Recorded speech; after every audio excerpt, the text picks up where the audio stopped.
जय राधा माधव कुंज विहारी जय गोपी जनवल्लभ गिरिवरधारी जय गोपी जनवल्लभ गिरिवरधारी ओ यशोदानंदन ब्रज जनरंजना यशोदानंदन ब्रज जनरंजना यशोदानंदन ब्रज जनरंजना यशोदानंदन ब्रज जनरंजना यमुना तीरवनचारि यमुना तीरवनचारि यमुना तीरवनचारि यमुना तीरवनचारि जय राधा माधव कुंज बिहारी जय राधा माधव कुंज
बिहारी राधे जय राधा कुंज बिहारी राधा कुंज बिहारी राधे जय राधा वृंदावन चंद्र राधा वृंदावन चंद्र राधे जय राधा वृंदावन चंद्र राधा वृंदावन चंद्र राधे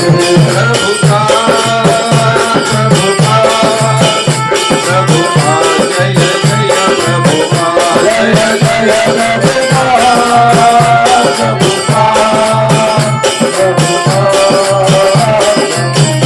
निताई गौर हरि बोल हरि बोल हरि बोल हरि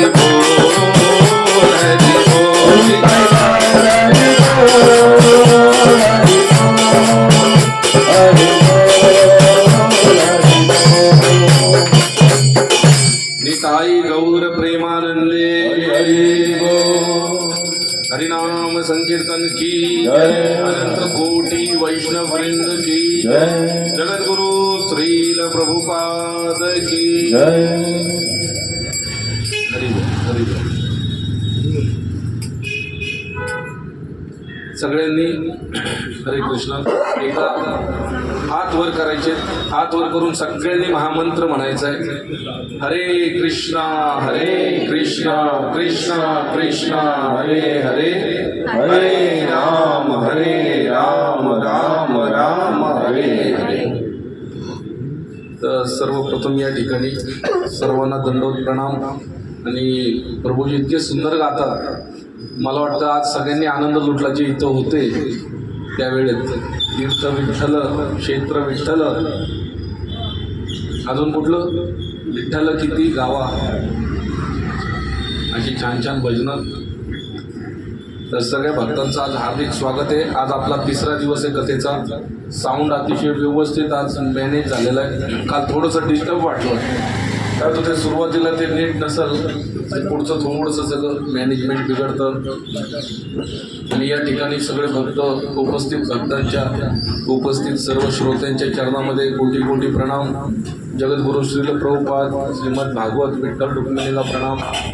सगळे वाद्यवृंद अतिशय सुंदर वाजवलं त्यांच्या. तुमचं जमलं का जुगल? हां, जुगलबंदी नाही पण जिगरी मैत्री झाली त्यांच्या.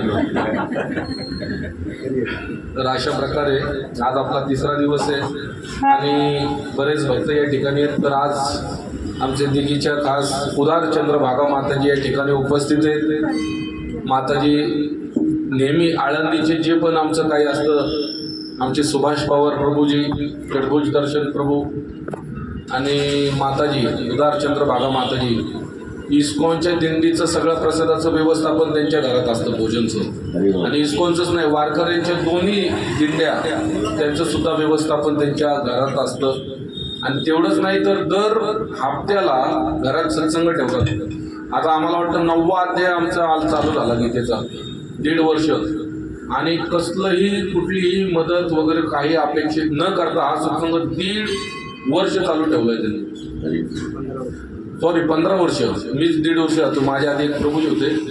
आणि 200 भक्तांचा प्रसाद असतो दर हप्त्याला.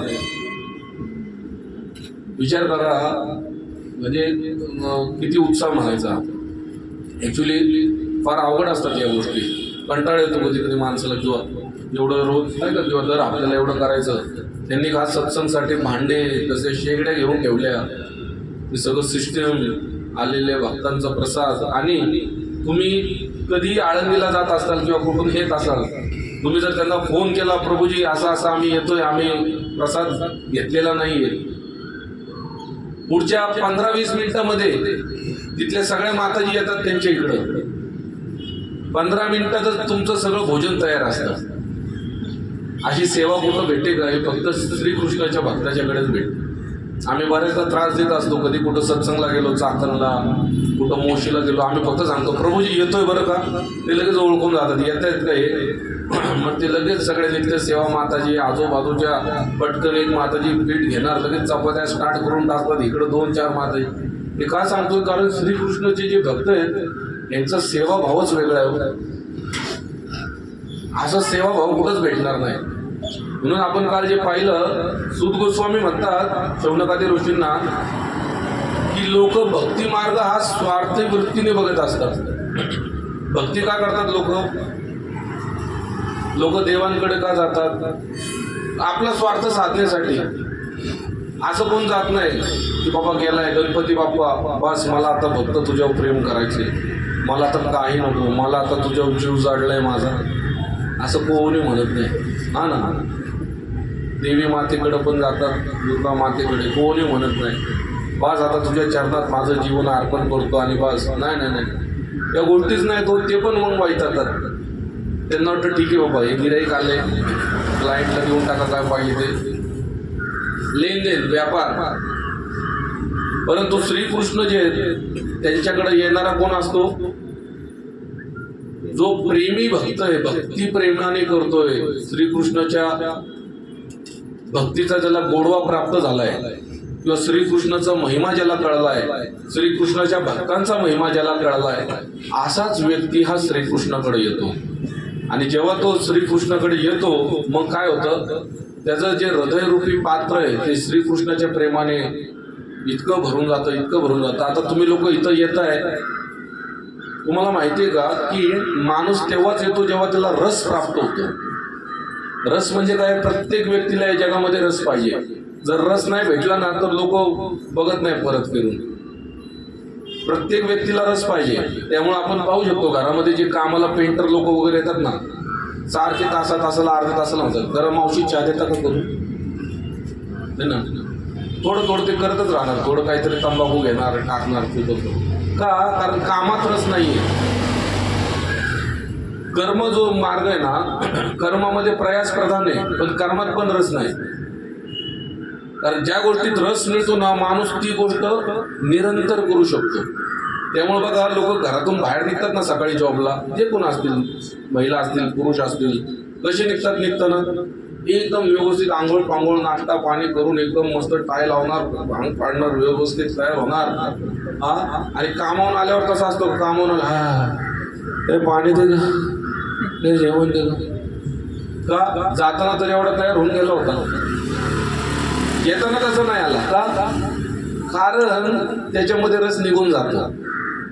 कर्मामध्ये प्रयत्न, कर्म मार्ग जो आहे त्यात प्रयास प्रधान आहे. ज्ञान मार्गात अभ्यास करावा लागतो माणसाला. म्हणून ज्ञान ज्याला प्राप्त करायचं तो अभ्यास करत बसतो, अभ्यास अभ्यास अभ्यास. पण अभ्यास करून पण रस प्राप्त होत नाही. ज्ञान म्हणजे काय माहितीये का? तुम्ही जेवणामध्ये काय भाजी घेतली, चपाती घेतली, लोणचं घेतलं, पापड घेतलं, कोशिंबीर घेतली, भात घेतलं, सगळं घेतलं, पण तुम्हाला डाळच दिलेली नाही, वरणच दिलं नाही. मग काय होतं ते जेवण कसं होतं? ते सुक्क सुक्क वाटतं का नाही माणसाला? तसं नुसतंच ज्ञान आहे, शुष्क आहे ना, नुसतंच ज्ञान देतोय, नुसतंच ज्ञान देतोय.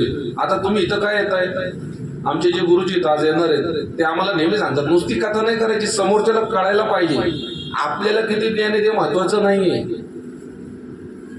जसं शाळेतला शिक्षक हा वयाने मोठा असतो पण पहिलीच्या पोरांना शिकवत असतो, मग त्यांना त्या लेवलनेच तो ज्ञान देतो. त्या डोक्यात कसं फिट होईल, ए फॉर ॲपल आहे ना, अननसाचा, त्यांना त्यांच्या लेवलने शिकवतो तो. त्यामुळं आपल्याला ज्ञानाचं प्रदर्शन आमचे महाराज म्हणतात बिलकुल करायची गरज नाही. आपल्याला ज्ञान वाटायचंय. मी काय कोण उपदेश करणार नाही किंवा काही नाही, आपण संवाद साधतोय कथेच्या माध्यमातून. कथा करणारे फार मोठे मोठे महात्मे आहेत या जगात. तर ज्ञानामध्ये अभ्यास आणि ध्यानामध्ये ध्यास, ध्यान मार्गात ध्यास धरतात लोक. मला मिळणार, मला मिळणार, मला मिळणार, मला मिळणार, मिळणार, मिळणार. पण ध्यानी पण आपण पाहतो ध्यानमध्ये क्रोध अवरोध आहे. कर्ममार्गामध्ये काय आहे, कर्ममार्गात प्रयास असतो. कर्म करणारे असतात ना फक्त मी केलं म्हणून झालं, मी नसते तर ह्या माणसाचा संसार झाला नसता, मी नसतो तर हिला कोणी सांभाळली असती. सगळं नाही का कर्म म्हणजे त्याला एक अहंकार असतो. ज्ञानी माणसाला अभिमान असतो, मला सगळं माहिती आहे. आणि ध्यान जो असतो ध्यान मार्गात योगी लोक बघा, लोक घाबरतात कारण त्यांच्यात क्रोध असतो. त्यामुळे साधू लोकांना लोक बोलत नाही. कधी कधी लोकांना वाटतं अरे चिडतील, थोडं काय बोललं की नाही का काय बोलतील. पण भक्ती मार्गामध्ये प्रयास नाही, अभ्यास नाही, ध्यास नाही, सगळं अनायास होत असतं. तुम्हाला काही करावं लागत नाही, तुम्ही फक्त भक्ती करायची. हरे कृष्ण कृष्ण कृष्ण हरे हरे, हरे राम राम राम. तुम्ही फक्त भगवंतांचं नाम स्मरण करायचं. कारण प्रेम हा जो प्रकार आहे हा वन वे ट्रॅफिक नाही. प्रेम हा जो प्रकार आहे हा वन वे ट्रॅफिक नाही, हा टू वे ट्रॅफिक आहे. टू वे म्हणजे काय, नुसतं एकच व्यक्ती प्रेम करतोय तो थोडा वेळपर्यंत तो ती ऍक्टिव्हिटी दाखवू शकतो, तसं वागू शकतो, परंतु जास्त वेळ तसं टिकू शकत नाही. त्यामुळं श्रीमद भागवत सांगतं की भक्ती करा, परंतु कशी, निष्काम भक्ती करा. श्रीकृष्णांना जर जाणायचंय तर काय करावं लागेल, बुद्धीचं काम नाही. बुद्धी व्यापारात लावा, संसारात लावा, गणितात लावा, अकाउंटिंग मध्ये लावा, कम्प्युटर मध्ये लावा. श्रीकृष्णाला जाणायचं तर भक्ती, प्रेम, समर्पण पाहिजे. त्याने श्रीकृष्ण लगेच वश होतात भक्तिभावाने, है ना. इथं बुद्धीचं काम नाही, कारण ते बुद्धीच्या पलीकडे आहे. माणसाला वाटत जरी असलं की बऱ्याचशा गोष्टी मला माहिती आहेत, परंतु अशा कित्येक गोष्टी जिच्या बुद्धीच्या कक्षेच्या बाहेर आहेत. म्हणून भक्ती मार्ग जो आहे अतिशय साधा, सोपा, सरळ आहे. पण जे सगळ्यात सोपं आहे ना कलियुगात तेच अवघड होऊन बसलंय. माऊलीने सांगितलं, संत ज्ञानेश्वर माऊली काय म्हणतात, हरे मुखे म्हणा पुण्याची गणना, हरी हरी हरी मंत्र हा शिवाचा सगळे जपतात म्हणे. तुम्ही पण काय करा, हरी हरी म्हणा. पण सगळ्यात अवघड होऊन बसले तेच. जे सगळ्यात सोपं आहे तेच अवघड होऊन बसतं. आता अवघड आहे का हरी हरी म्हणणं. मग साधू संतांनी काय आयडिया केली, ठीक आहे बाबा, लोकांकडे वेळ नाही. आणि खरोखर कलियुगाची सिस्टीमच अशी झाली ना आजकाल, आम्हाला कधी कधी खूप खराब वाटतं. यापूर्वी 8 तासापेक्षा कुठंच जास्त ड्युटी नव्हती, बरोबर. 8 तास मॅक्सिमम झाले. आता ड्युटीज सगळ्यांच्या 9 ते 10 तासाच्या ड्युटीज. मला वाटतं रोज जायला 1 तास, यायला 1 तास मिनिमम लोकांना कामावर. काय काय वर्क फ्रॉम होम आहेत ते भाग्यवान असतात, पण ते पण नंतर म्हणतात तिथं गेलेलंच बरं. वर्क प्लेसवर 12-12, 13-13 तास तर आमच्या इथंच जातात. नेट गेलं, हे गेलं, रेंज गेली. तर अशा प्रकारे हे सगळं सिस्टीम जरी होत असलं तरी तुम्ही भगवान श्रीकृष्णांचा आश्रय घेऊन आपलं जीवन सुखी आणि शांतीपूर्ण बनवू शकता. संकट दुःख येत राहणार. प्रत्येक जण कर्मबंधनात अडकलेला आहे, बरोबर आहे का नाही. काल पण आपण पाहिलं, तुम्ही इथं जेवढे बसलेले जेवढे पण जण, मी इथं बसलेलो आहे, मी कथा सांगतो म्हणून असं नाही याला डिस्काउंट नाही. मला पण सगळी बंधनं लागू आहेत ना. कर्म प्रारब्ध सगळं येत राहणार, परंतु भक्ती केल्याने काय होतं, तुम्हाला शक्ती प्राप्त होणार, तुम्हाला लढण्याची शक्ती प्राप्त होणार. म्हणून रोज सकाळचा वेळ ना, प्रभाते मनी राम चिंतित जावा. बरोबर आहे का नाही. असं का सांगितलं, ते म्हणले असे ना, दुपारी मना राम चिंतित जावा असे ना, रात्री म्हणले नाही. प्रभाते मनी राम चिंतित जावा म्हणून का, सकाळची वेळ अगदी उत्तम हो. सकाळी एकदा का नाम स्मरण केलं ना तुम्ही, 1 माळ करा, 2 माळा करा, 3 माळा. दीक्षित भक्त तर 16 माळा करतात आमचे इस्कॉनचे हरे कृष्ण संस्थेतले. तर तुम्ही सकाळी जर का नामस्मरण केलं तर त्याचा प्रभाव दिवसभर तुमच्यावर राहतो. त्यामुळे सकाळची वेळ उत्तम सांगितली. एखाद्याला अभ्यास करायचा आहे, सकाळी केलेला अभ्यास ध्यानात राहतो, सकाळी केलेला व्यायाम लागू होतो. तर अशा प्रकारे फार सुंदर श्रीमद भागवतामध्ये एक मुद्दे सांगितलेले आहेत. तर काल आपण थोडा कालचा रिकॅप घेऊयात. पहिल्या दिवशी आपण भागवत महात्म्य पाहिलं, त्याच्यानंतर काल आपण काय पाहिलं थोडंसं कोणी सांगू शकतं का, विसरले. येस, काल भागवतचं प्राकट्य झालं. हे भागवत ग्रंथ नेमकं काय आहे, कारण बऱ्याचशा लोकांना काय माहिती आहे का, लोकांना वाटतं अरे आस्था चॅनल, संस्कार चॅनल, सत्संग चॅनल याच्यावर कथा चालूच आहेत. तर लोकांना वाटतं हे काहीतरी वेगळ्या लोकांसाठी, हे आमच्यासाठी नाही. श्रीमद भागवत आमच्यासाठी नाही लोकांना वाटतं. विशेष करून बऱ्याच महाराष्ट्रातल्या लोकांना मी पाहिलं, त्यांना माहीत नाही. वारकरी संप्रदाय सोडला तर जे लोक भक्ती मार्गाशी टच मध्ये नाही त्यांना तर कळतच नाही. त्यांना वाटतं काय रे भागवतम, हा 7 दिवस असंच बसायचं फक्त एकच माणूस बोलणार. काय असतं याच्यामध्ये? हा बऱ्याचशा लोकांना अजून कल्पना नाही काय. म्हणून आम्ही हे सगळं का चालू केलंय सांगायला की लोकांना याची कल्पना यावी. हे काय असं हे नाही ना की सांगणाऱ्याने सांगून जायचं. कथा हा नाही, कथा करणारा जो आहे तो कथा करतोय 7 दिवस कथा करायची, काहीतरी थोडीफार दक्षिणा घ्यायची, निघून जायचं, ते काम नाहीये. भागवत कथा करणं म्हणजे श्रीकृष्ण समजून सांगायचं सेवा आहे. हे काय भौतिक जगतातलं काम नाहीये. जसा माणूस ड्युटीला जातो बॅग घेऊन राबतो, नाही नाही नाही. हे जी सेवा आहे भागवत कथा किंवा हे जे भागवतचं आपण चर्चासत्र ठेवलंय, भागवत परिसंवाद हा जो चाललाय आपला, हे काय आहे की जो श्रीकृष्णांच्या बद्दल बोलतोय त्यांनी लोकांच्या मनात श्रीकृष्णांबद्दल प्रेम निर्माण करणं, भक्ती मार्गाबद्दल गोडी निर्माण करणं, त्याच्या जीवनाची समस्या कशा सुटतील. कारण भौतिक समस्या किती मोठ्या असू द्यात तुमच्या, पण आध्यात्मिक सोल्युशन अवेलेबल आहे हे ध्यानात ठेवा. Material problems, spiritual solutions. परंतु होतं काय, लोकांना समस्येचे मार्ग भेटत नाही आणि लोक मग काय करतात, चुकीच्या मार्गाकडे वळतात. चुकीच्या मार्गाकडे वळल्यामुळे काय होतं, कुठल्या चुकीच्या मार्गाला जातात मग लोक. पहिले तर व्यसनाधीन होतात. त्याला वाटतं बस या दुःखातून मुक्तीचा एकच उपाय, काहीतरी व्यसन करा. मग इतकं भयंकर व्यसन असतं ते, इतकं भयंकर की त्याच्या शरीराचं पूर्ण म्हणतात ना हानी होती. लोक मग जातात, बाबा आमचं असं हे सोडवा ते सोडवा, व्यसनमुक्ती केंद्रात न्या, इथं न्या तिथं न्या. पण हे जे श्रीमद भागवत आहे याचं कथा श्रवण करणं, हे वाचणं, हे सगळ्यात उत्तम व्यसनमुक्ती केंद्र आहे. सत्संगात येणं म्हणजे काय आहे, तुम्ही सत्संगात आले म्हणजे तुम्ही व्यसनमुक्ती केंद्रातच आले. म्हणून सत्संगाची गरज आहे. सत्संगात येणारा माणूस थोडा लांबच राहतोय सगळ्या गोष्टींपासून, लांब पर्यंत लांब राहतो. समस्येचं लोकांचं निवारण नाही झालं तर लोकांचे मार्ग ब्लॉक होतात. व मार्ग ब्लॉक झाले की नकारात्मकता, निगेटिव्हिटी, स्ट्रेस, चिंता, डिप्रेशन, फ्रस्ट्रेशन, वरी है ना, विविध शारीरिक व्याधी, मानसिक व्याधी जडतात आणि अतिशय दुःख वाटतं सांगण्यासाठी लोक आत्महत्येपर्यंत जातात. का? कारण त्याचा रस्ताच ब्लॉक झालेला असतो बुद्धीचा. त्याला वाटतं काहीच नाही, काय करावं, काही सुचत नसतं. आणि हृदयाने धैर्य धारण केलेलं जे असतं ते गायब झालेलं असतं. काय त्याला वाटतं बस आता हे शरीर संपलं ना, हे जे शरीर भेटलं ह्याला संपून टाकलं म्हणजे काय होईल, एकदाचा मी मोकळा होईल. परंतु त्याने प्रॉब्लेम अजून वाढणार आहे. बरोबर आहे का नाही? जसा बॅलन्स शीट असते ना बिझनेसची, कॅरी फॉरवर्ड होतो ना मागचा बॅलन्स पुढं, तसं हे सगळं कॅरी फॉरवर्ड होतो.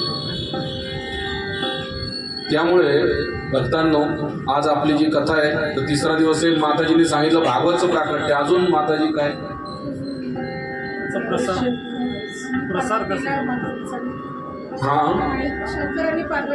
शिवजींनी पार्वतीला भागवत सांगितलं.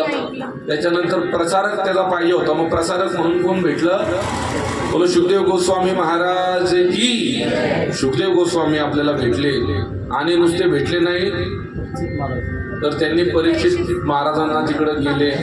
त्याच्यानंतर परीक्षित महाराजांचा जन्म पाहिला. परीक्षित महाराजांचा जन्म पाहिला त्यासोबत आपण काय पाहिलं, अश्वत्थामेने कसं द्रौपदीचे 5 पुत्र मारले.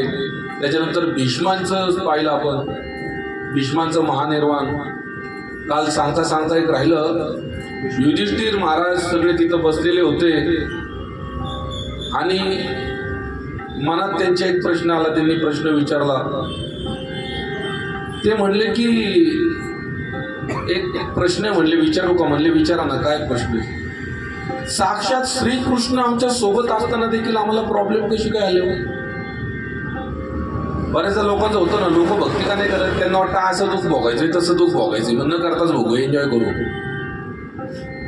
आपण, आपलं काय व्हायचं ना होऊ द्या.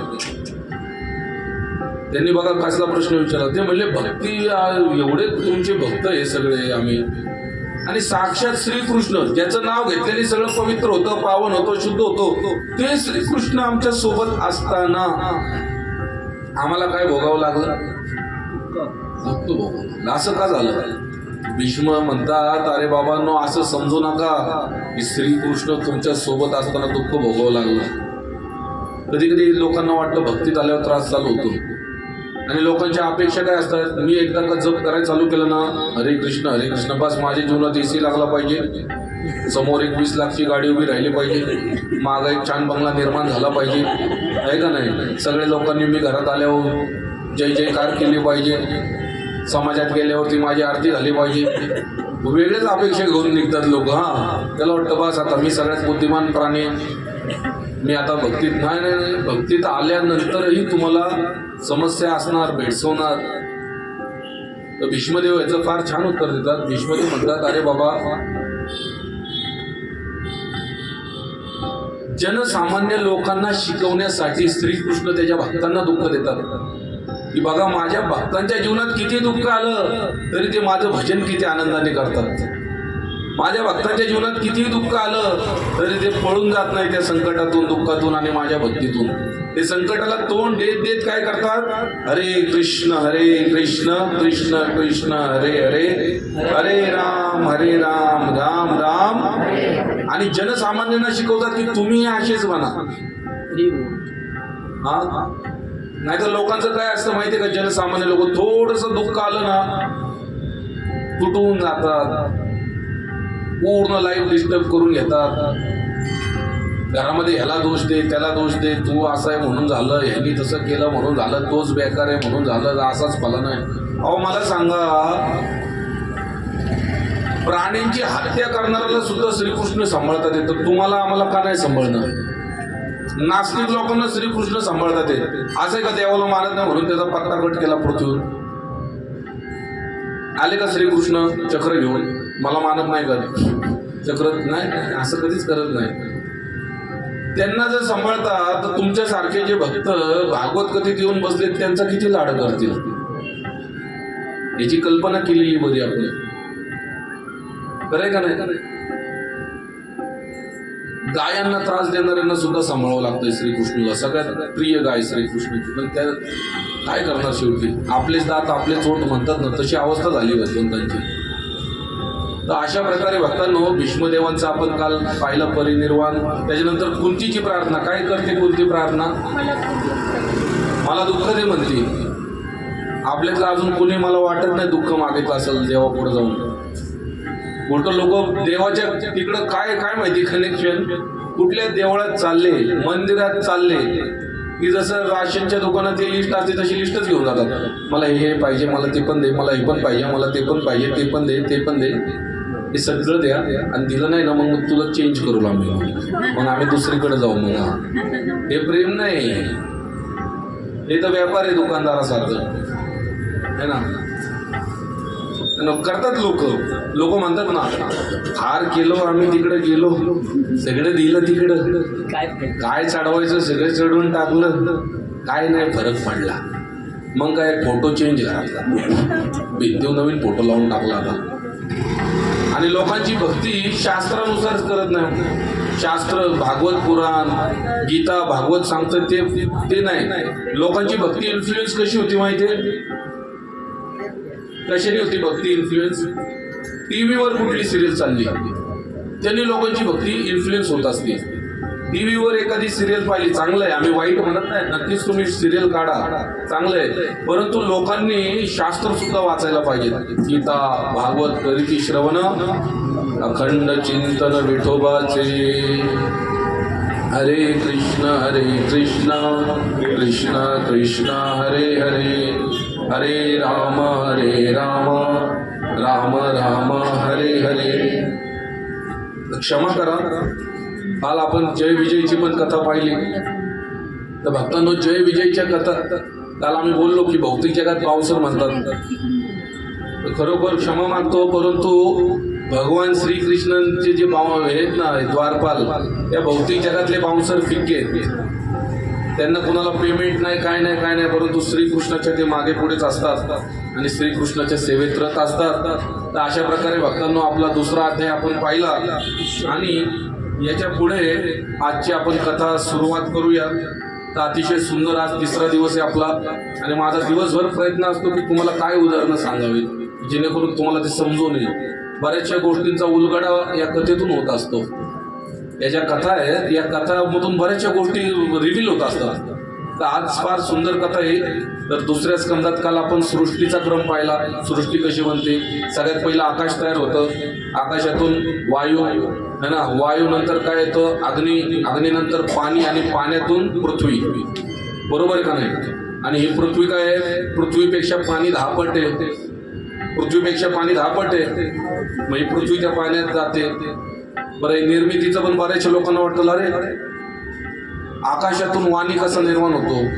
तर परमपूज्य महाराज आलेले, महाराजांसाठी सगळे महाराज, अच्छा मला वाटलं महाराज जी आले. तर काल आपण पाहिलं आकाशातून काय निर्माण होते, वाणी. आकाशाचा गुण काय आहे, तर आकाशवाणी का म्हटलंय, तुम्ही जे शब्द बोलता ना हे शब्द सुद्धा स्पेस मधून येतात. तुमच्या तोंडात ती पोकळी आहे आणि त्या पोकळीतून शब्द फुटतोय, त्यामुळे तिथं जीभ आहे. बरोबर. नंतर वायू, वायू निर्माण होतो आकाशातून. मग वायू नंतर काय निर्माण होतं, अग्नी. आता वायूतून अग्नी कसा निर्माण होतो, सिंपल आहे. एक कपडा असा घ्यायचा, त्याचा गोळा करायचा आणि हवा सोडायची, लगेच गरम होतो तो. आता तुम्ही हवा सोडल्यावर तो गरम का झाला, हवा तर थंड असायला पाहिजे. परंतु वायूतून काय निर्माण होतो, अग्नी. आणि अग्नीतून पाणी निर्माण होतं. कसं काय, सगळ्यात अवघड प्रश्न. साधारण आहे, महिलांना लगेच कळलं. माताजी लोक जे किचन मध्ये असतात, अग्नीच्या पुढे असतात का नाही तुम्ही, अग्नीच्या पुढे थांबलं की अंगाला घाम येतो, पाणी सुटतं. थांबले कुठं, काय निर्माण झालं, द्रव्य, पाणी. आणि पाण्यातून काय सांगितलंय, पृथ्वी निर्माण होती, माती. आता तेच पाणी सुकलं, तोच घाम जर सुकला आणि त्याला असं जर केलं तर मळ कुठे निघतात का नाही मातीच्या. तर असं हे सगळं चक्र आहे. आणि भगवान श्रीकृष्ण जे आहेत अतिशय दयाळू आहेत, कृपाळू आहेत. तर भक्तांनो या ठिकाणी आज अतिशय सुंदर असा प्रश्न आहे की सृष्टीचं निर्माण कसं करतात. तर या ठिकाणी शुकदेव गोस्वामी परीक्षितांना सांगतात की जसा एक कुमार असतो ना, माती घेतो, ती माती घेऊन त्याच्यात पाणी टाकतो है ना, त्याला गोळा करतो, त्याला ते चक्रावर ठेवतो, मग कशापासून जार बनवतो, कशापासून एखादं पातीलं बनवतो किंवा काय जे काय बनत असेल. बस श्रीकृष्ण हे पंचमहाभूतांचा वापर करतात. पृथ्वी, जल, अग्नी, वायू, आकाश, हे सगळ्याचा वापर करून हे एक एक एक एक एक एक एक भांडं, एक एक एक एक पात्र तयार केलं जातं. आणि प्रत्येक पात्राला जे लिमिट आहे. आता आपण सगळे इथं बसलोय ना, एकाच्या पण मनात अशी भावना नसते की मी मरणार आहे. का माहितीये का, कारण आत्मा शाश्वत आहे. आपल्या आत जो आत्मा आहे तो शाश्वत आहे, त्यामुळे ते आत्म्याला कधीही वाटत नाही की मी मरणार. शरीर मरतं बरं का, लक्षात घ्या. शरीर, आत्मा मरत कोण, शरीर मरत. त्यामुळे आपल्याला कधीच वाटत नाही मी मरणार आहे. आणि ते सत्य आहे, आत्मा कधीही मरत नाही. मग सूत गोस्वामींना शौनकादी ऋषी प्रश्न विचारतायत की सूत गोस्वामी तुम्ही फार सुंदर सांगितलं, आम्हाला आता काय ऐकायचंय माहितीये का, की हे तर पंचमहाभूतांचं सांगितलं, पण ही मानवी सृष्टी कशी तयार झाली हो, हे जे सगळे आपण उत्पन्न झालेलो आहोत ह्याचं मूळ काय, आम्हाला ते सांगा ना. मग सूत गोस्वामी म्हणतात फार सुंदर प्रश्न विचारला. हाच प्रश्न तिकडं परीक्षितांना सुद्धा विचारण्यात आला होता. आणि परीक्षितांना सुखदेव गोस्वामींनी जी कथा सांगितली मी तुम्हाला सांगतो की भगवान श्रीकृष्ण जे आहेत ते सुंदर असे पहुडलेले असतात क्षीरसागरामध्ये विष्णू रूपात. आणि त्यांच्या नाभी कमलातून काय निर्माण होतं, नाभीतून कमळ निर्माण होतं एक, आणि त्या कमळावरती कोण निर्माण होतं? ब्रह्मदेव. आणि हे ब्रह्मदेव निर्माण होतात. आणि ब्रह्मदेव निर्माण झाल्यानंतर काय होतं? ब्रह्माजी निर्माण झाले जेव्हा ते जन्माला आले, त्यांनी 4 ठिकाणी पाहिलं. पुढं पाहिलं काहीच दिसत नाही, इकडं पाहिलं काहीच दिसत नाही, तिकडं पाहिलं काहीच नाही, मागं पाहिलं काहीच नाही. 4 ठिकाणी पाहिलं, 4 तोंड निर्माण झाली. अरे मी कोण आहे, मी कोण आहे असं म्हणत होते. तर त्यांना 2च अक्षर ऐकू आली. वर्णमालेचं 16वे अक्षर त आणि 21वा अक्षर प. काय ऐकू आलं? त प त प त प. मग 100 वर्ष ब्रह्मांनी तपश्चर्या केल्यानंतर भगवान श्रीकृष्ण त्यांच्या समोर प्रकट झाले. प्रकट झाल्यानंतर मग ब्रह्माजी हात जोडतात. भगवंत सांगतात, बाबा आदि मध्य अंत मीच आहे. अंधकार प्रकाश जे काही तुला दिसतंय, जे दिसत नाही, ते सगळं काही मीच आहे. तू जे बनवू शकणार आहेस आणि जे बनवू शकत नाही ते पण मीच आहे. त्यामुळे तू मला सर्वत्र बघ, तुझं काही जास्त डोकं चालवायची गरज नाही. आणि फक्त भगवंत म्हणले माझ्याकडे तू लक्ष केंद्रित कर. ऍक्च्युली आपलं सुद्धा लक्ष भगवंतांवरच केंद्रित हवं खरं तर. जसं तुम्ही पहा, ज्यांची लहान मुलं शाळेत आहेत ना, शाळेमध्ये 1000 पोरं असतात, 500 पोरं असतात, 200 पोरं असतात.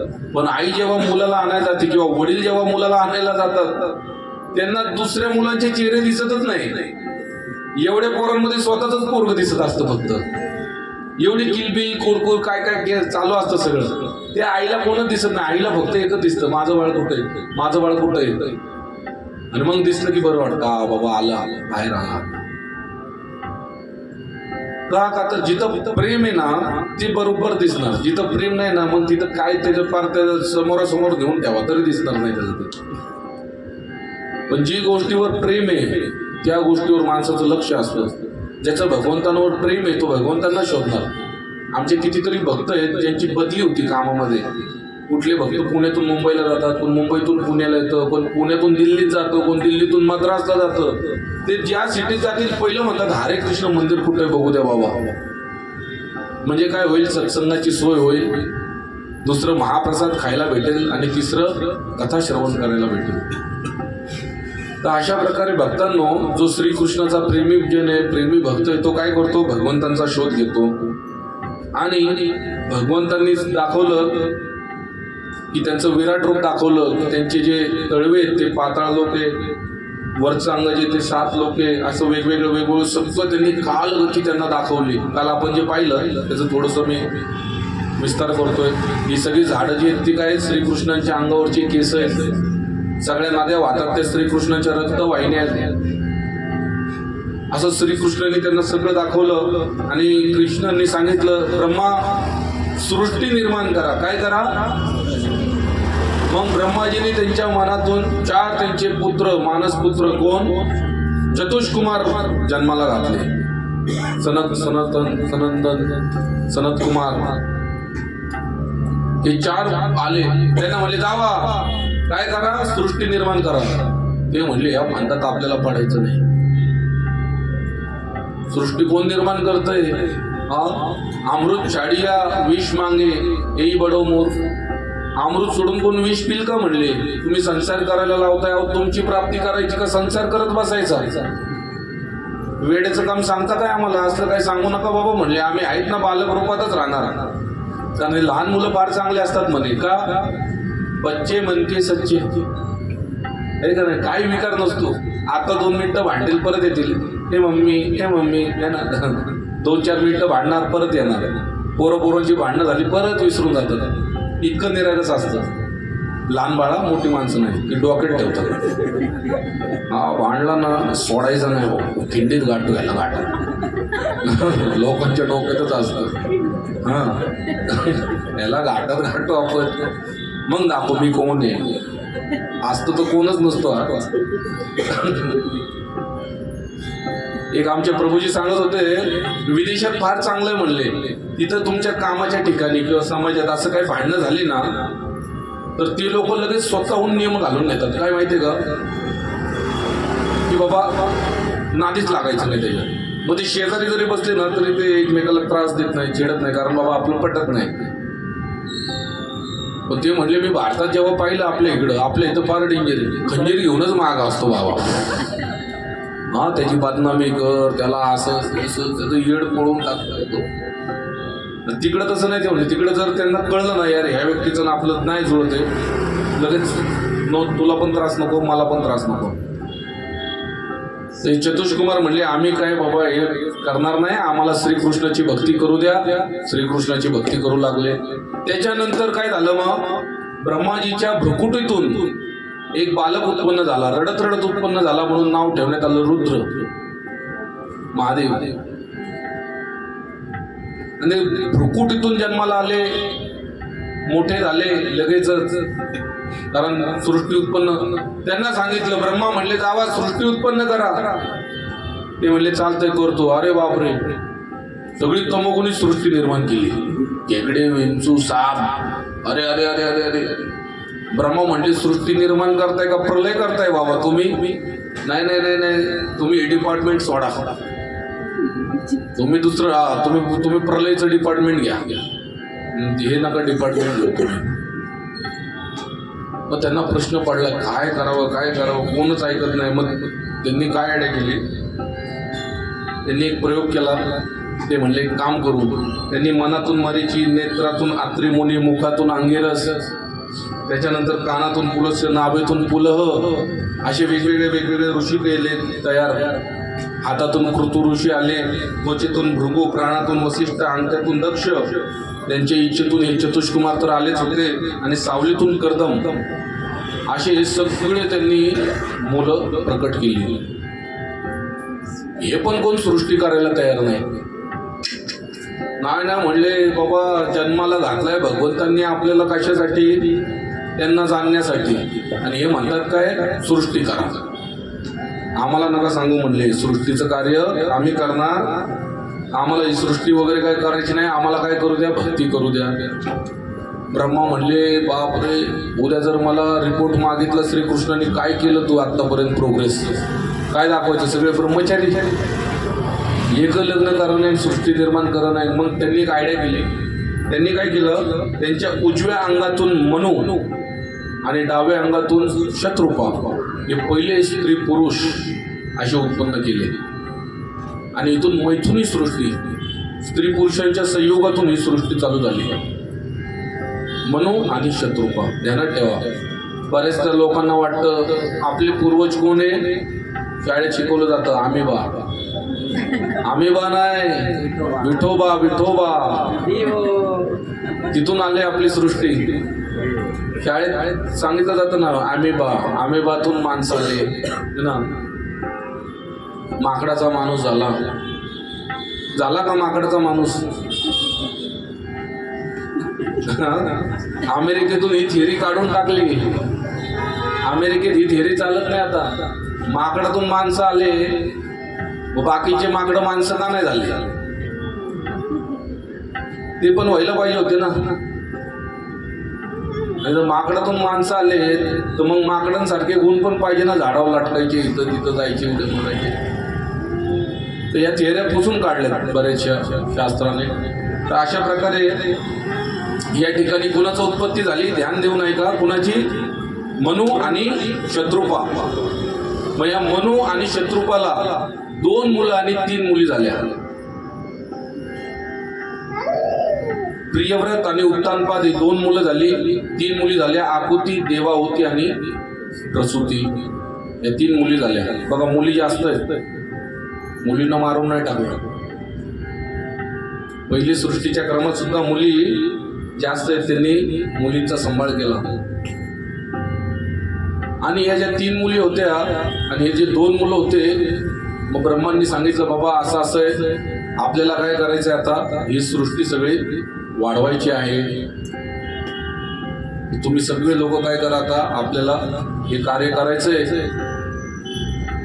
आणि हे सगळं करत असताना त्यांनी काय केलं, हरे कृष्ण कृष्ण कृष्ण हरे हरे, हरे राम राम राम हरे हरे. या 3 मुली ज्या होत्या तर देवाहुतीचं लग्न लावलं कर्दम मुनींशी, आकुतीचं लग्न लावलं रुची प्रजापतीशी, प्रसूतीचं लग्न लावलं दक्ष प्रजापतींसोबत. ज्यांना सती कन्या झाली त्यांची कथा आता येईल थोड्या वेळात. आणि हे सगळं चालू असताना शौनकादी ऋषी विचारतात की आम्ही असं ऐकलंय की भगवान श्रीकृष्णांनी एक अवतार घेतला होता आणि आपल्याच मातेचे ते गुरु बनले होते, आम्हाला ती कथा सांगा. आणि मग त्यांनी कथा सांगायला चालू केली. ते म्हणले ही जी देवाहुती होती ही फार चांगली कन्या होती, मनूची आणि कुणाची, शत्रुपाची. आणि हिचा जो विवाह आहे हा कुणासोबत लावण्यात आला, ब्रह्माजींच्या सावलीतून उत्पन्न झालेले कर्दम मुनी. आणि कर्दम मुनींचा विवाह झाला, पण त्यांनी विवाहाच्या आधीच एक आट टाकली. कुठली आट टाकली माहितीये का? म्हणजे लग्न झालं, मुलं बाळ जन्माला आली की मी निघून जाणार, मला भक्ती करायची म्हणले. ऍक्च्युली कुठं थांबायचं आयुष्यात हे सुद्धा फार महत्वाचं आहे. त्याच्यासाठी या अशा कथा आहेत. 50 नंतर वय काय येतं, किती 50 नंतर काय आकडा आहे? 51. म्हणजे काय, एका वनात आता जावा, पण आता वनच राहिलं नाही म्हणून घरातच नीट राहायचं, वनात जायचं नाही. तर वनातलेच प्राणी येतात तिथं आपल्या घरी, नाही का? बिबट्यांचा सुळसुळाट झालेला आहे. तर कुठं थांबायचं आयुष्यात, कुठं स्टॉप व्हायचं हे फार महत्वाचं आहे. थांबायचं म्हणजे काय, बरेचदा लोकांचं काय होतं, मुलं मोठी होतात, सगळं त्यांचं लग्न झालं, सून आले, म्हणजे मुलगा आलाय, जावई आले, सगळं त्यांना त्यांचं थोडं सोडून द्यायचं. त्यांना त्यांचे ना निर्णय घेता आले पाहिजे. त्यांना आपल्यानंतर आपण नसताना आपल्या ॲब्सेन्समध्ये त्यांनी उत्तम जगायला पाहिजे ह्याची ट्रेनिंग त्यांना आधी देऊन ठेवायची. जसे आमचे प्रभुपाद सांगतात की उत्तम नेता तो आहे जो त्याच्या ॲब्सेन्समध्ये त्याचे ऑप्शन्स तयार करून ठेवतो. चांगला कॅप्टन कोण आहे, जो त्याच्या ॲब्सेन्समध्ये त्याचा ऑप्शन रेडी असतो की बाबा हा मी नसलो तरी हा टीम सांभाळेल, तो उत्तम नेता आहे. नाहीतर काय काय कॅप्टन्सी अशी असते ना, मीच सगळ्यांना गाईड करणार, मीच सगळं करणार, मीच करणार, आणि तो कॅप्टन गेला की त्या टीमची वाताहत चालू होती, ती टीम रसातळाला जाते. तर या ठिकाणी भक्तांनो, कर्दम मुनींसोबत देवाहुतीचं लग्न झालं. लग्न झाल्यानंतर 9 कन्या त्यांना जन्माला आल्या. किती? 9 कन्यांचा जन्म झाला. 9 कन्यांचा जन्म झाला. ते म्हणले आता मी सोडून जातो. आता 9 म्हणले लोक असे करतात, पहिले एक घरात 15-15 जण असायचे.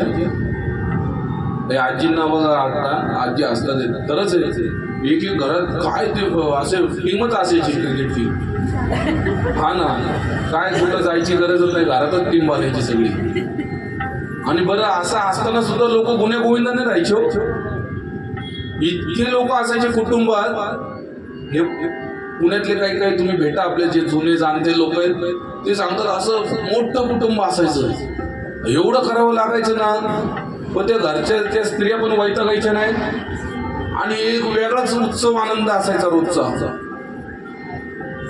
एक म्हणतात ना एकत्र कुटुंब पद्धती. लोकांची मेंटॅलिटी काय होती, बाबा माझ्या नावाची जमीन तुझ्या नावावर, पण घरात फूट पाडू नको. सगळे एकत्र जेवायला बसतात येत ना. आता हे लोकांना खूप महिमा वाटायचा या गोष्टीचा. आता कुठंतरी ती सगळी संस्कृती लोप पावत चाललेली आहे. आणि अशा प्रकारे या ज्या कन्या होत्या, या कन्या जन्माला आल्या तर ते घर सोडून म्हणजे चालले होते. तर विनंती करण्यात आली, अहो थांबा थांबा थांबा, मला सांभाळणारा कोणतरी आल्याशिवाय तुम्ही कसे काय जाता. आणि ऍक्च्युली कर्दम मुनी हे पहिले तप करायला बसले होते. एवढं तप केलं तर ती पाड जटा घालत्या, पूर्ण अंग खिळखिळ झालतं. आणि अचानक काय झालं, त्यांच्या हृदयात लग्न करण्याची इच्छा निर्माण झाली. लग्न करण्याची म्हटलं असं का व्हायला लागले, लग्न का करूशी वाटतंय. मग भगवंतांनी सांगितलं की मला तुझ्या पोटी जन्माला यायचंय, मला तुझ्या घरात जन्माला यायचंय. बोलो कपिल नारायण भगवान की. कपिल म्हणून मी तुझ्या घरात जन्माला येणारे म्हणले, म्हणून मी बाबा हे सगळं करतोय. आणि मग त्यांनी हे लग्न केलं. 9 मुलींनंतर त्यांना कपिल मुनींचा जन्म झालेला या ठिकाणी. आणि कपिल मुनींचा जन्म झाल्यानंतर त्यांच्या घरामध्ये लाईन लागली सगळ्या देवी देवतांची त्यांच्या दर्शनाला. सगळे लोक त्यांच्या घरात येतात बोलो कपिल नारायण भगवान की. आणि त्यांच्या ज्या मुली होत्या कला, अनुसूया, श्रद्धा, ख्याती, अरुंधती, हवेरभू, प्रिया, शांती यांची सुद्धा कुणाचं मारीची संघ, कुणाचा आत्री, भृगू अशी वेगवेगळ्या ऋषींसोबत त्यांची लग्न लावण्यात आली. खूप मोठी वंशावळच आहे ती. आणि जसं कपिल मुनी जन्माला आले ते म्हणले आता माझं झालं काम, आता मी जातो. पण जोपर्यंत ते होते त्यांनी सांगितले, त्यांनी पत्नीला सगळी सुख दिली बरं का. असं नाही मी साधोय म्हणून आता तुला पण तसंच ठेवणार. त्यांनी सांगितले पहिलं तर एक विमान निर्माण केलं त्यांनी. कुणी घेतलंय का विमान आता इथं बायकोसाठी? नाही ना, येऊ पण नका, कुठं पार्क करायचं नाही. पहिलं तर एक विमान निर्माण केलं प्रभूजी. आणि नुसतं विमान निर्माण नाही केलं, त्यात असा विहार करायला जागा होती. असं आपण जे बसलोय ना असंच विमान ते. त्याला ड्रायव्हरची गरज नाही, फक्त बसून त्याची इच्छा करायची इथं जायचं. विमान उडलंच समजा, पायलटची पण गरज नाही, इतकं भारी विमान. त्यात वॉश बेसिंग हे ते सगळं झोपायला वगैरे, जेवण बिवण, किचन सगळं विमानात. तिला भरपूर दागिने घेऊन दिले, सगळं दिलं. आणि प्रभुपादजीने दिलंय की एक पतीचं कर्तव्य आहे की जेव्हा स्त्री तुमच्या घरी येते मात्या पित्यांना सोडून, तर तुम्ही प्रयत्न करायला पाहिजे की ती स्त्री सुलभ ज्या भावना असतात त्या तुम्ही पुरवायला पाहिजे, असं प्रभुपादजीने त्यांच्या ग्रंथांमध्ये लिहिलं. आणि ज्या घरात स्त्रिया खुश असतात, सुखी असतात, तिथं देवतांचे आशीर्वाद होतात. ज्या घरामध्ये स्त्री रडती तिथं दैन्य पसरून जातं त्या घरामध्ये. म्हणून जुने लोक म्हणायचे बाई घरात रडत बसू नको, नाही का नाही, भांडणं झाले की लगेच मिटवायची, काही भांडू नको. आता चित्र उलट आहे, भांडण चालू लोकांना वाटतं कसं अजून सुलगून टाकायला. बोललीच होती मला या, हा त्याने तुला असंच बोललं का. त्यामुळे विभक्त होण्याची कारण हे पण आहेत काय काय. म्हणजे म्हणतात ना स्टॉप करायला कमी आणि मजा घ्यायला जास्त लोक टपलेले असतात. आणि मग काय, कपिल मुनी निघून गेले जंगलामध्ये. आणि जंगलामध्येच नाही तर ते कुठं गेले, बोलो गंगासागर धाम की. ते गंगासागरला गेले. आणि गंगासागरला गेल्यानंतर तिथं आता मोठा त्यांचा आश्रम पण आहे कपिल मुनींचा. त्याच्यानंतर काय झालं, त्याच्यानंतर देवहूती म्हणली आता मी काय करू. अरे कपिला म्हणली तू माझा बाळ म्हणून जन्माला आलाय, माझा बालक म्हणून जन्माला आलाय, माझं कर्तव्य काय आहे मला सांग ना. कपिल मुनी म्हणले बाबा आध्यात्मिक जीवन जगायचं तर पहिलं गुरु पाहिजे. कोण पाहिजे? पहिला तुम्हाला गुरु पाहिजे. आणि गुरु पाहिजे कसा गुरु पाहिजे? हरे कृष्ण कृष्ण कृष्ण हरे हरे, हरे राम राम राम हरे हरे. हरे कृष्ण कृष्ण कृष्ण हरे हरे, हरे राम राम राम हरे हरे. हरे कृष्ण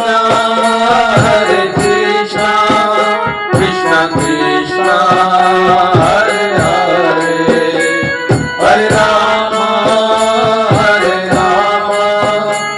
राम राम हरे हरे. हरे कृष्ण कृष्ण कृष्ण हरे हरे, हरे राम राम राम हरे हरे.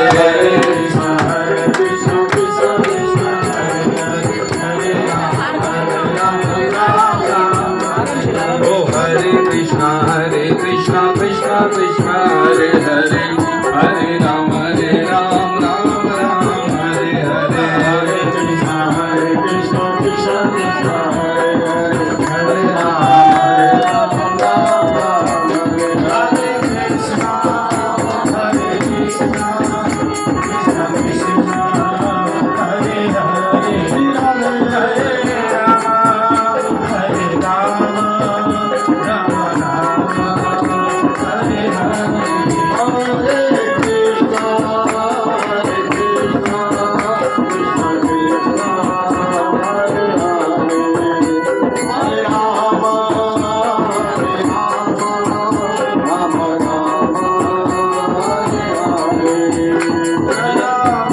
प्रभुपादा जय प्रभुपादा प्रभुपादा जय प्रभुपादा प्रभुपादा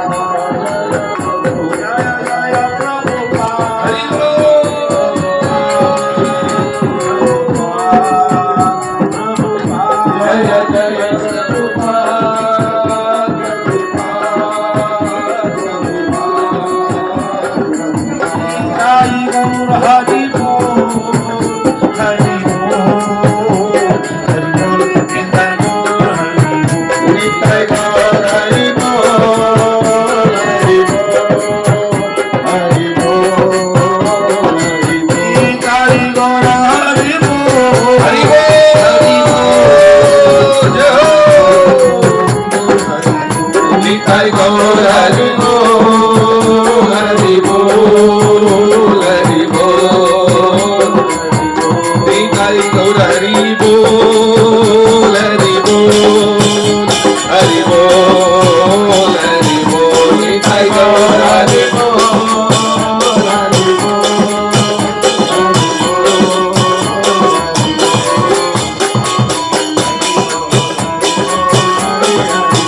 हरि बोल हरि हरि बोल हरि बोल हरि बोल हरि हरि बोल हरि बोल हरि बोल हरि हरि बोल हरि बोल हरि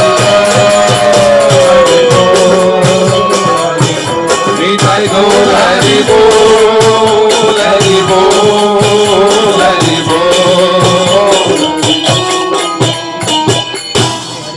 हरि बोल ओम ज्ञानतिमिरन्धस्य ज्ञानाञ्जनशलाकया चक्षुरुन्मीलितं येन तस्मै श्रीगुरुवे नमः वाञ्छाकल्पतरुभ्यश्च कृपा सिन्धुभ्य एव च पतितानां पावनेभ्यो वैष्णवेभ्यो नमो नमः बोलो वैष्णव ठाकूर की तर या ठिकाणी परमपूज्य श्री कृष्णनाम महाराजांचं आगमन झालेलं आहे. महाराज जे आमचे भागवत हे जे काही चालू आहे त्याचे आधारस्तंभ आहेत. मी जे काही बोलतोय ते त्यांचीच वाणी असं तुम्ही समजू शकता. त्यांच्याकडूनच आज आम्ही शिकून या ठिकाणी बसलोय. आणि जसं आपण मागच पाहिलं की शाळेमध्ये शिक्षक दिवस असतो, त्या शिक्षक दिवसाला काय करतात,